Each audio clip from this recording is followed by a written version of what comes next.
Nay! Kapatid, Sige, sige. pakilala kita sa nanay ko. Mabilis.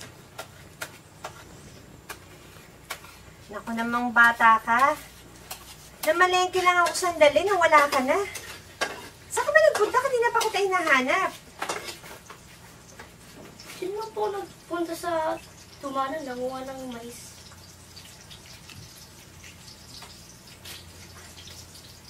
Sino yung kasama mo? Siya po si Abel. Taga Maynila siya, bagong kaibigan ko. Taga Maynila? Naku. Ikaw yung dayuhan na hinahanap ni na Chairman Gaston. Bakit mo sinama yan dito? Madidisgrasya tayo pag nalaman nilang andito yung taong yan. Eh, kasi po, wala siyang matutuluyan eh. Sige na po, Nay. Dito muna siya sa atin. Hindi pwede. Wanted yan. Halika dito. Madadamay tayo. Pero, Nay, hindi naman masamang tao si Abel ah. Paano ka nakakasiguro? Pasensya na po. Pasensya na ito. Mrs. Pasensya na. Alis na ako.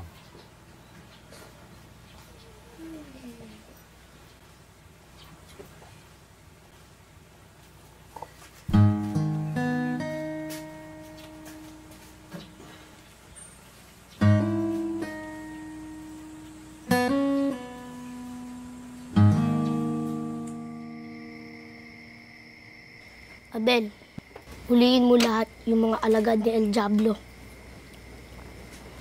Lagi din may mga baril yun. Kaya maraming takot sa kanila dito. Parang magaling ka ata humawak ng baril ah. Talunin mo silang lahat. Anak, huwag kang magkakwento sa mga kalaro mo tungkol sa bisita natin. Kailangan lang namin mag-ingat. Ayaw namin malagay sa peligro. Sana hindi ka magtagal dito. Maraming salamat sa pagtanggap niyo sa akin dito.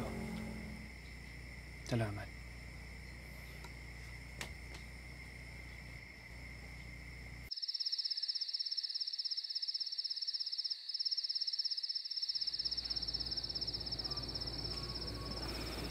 Chairman Gaston,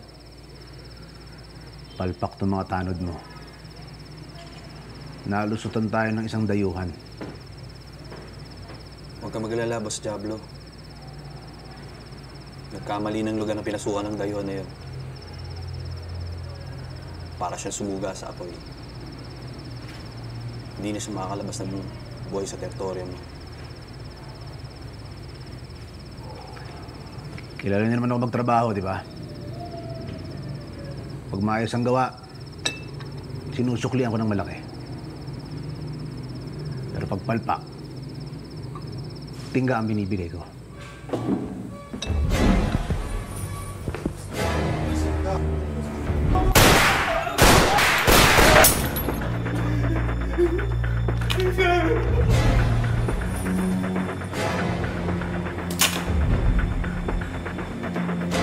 Pero ikaw, ubus na.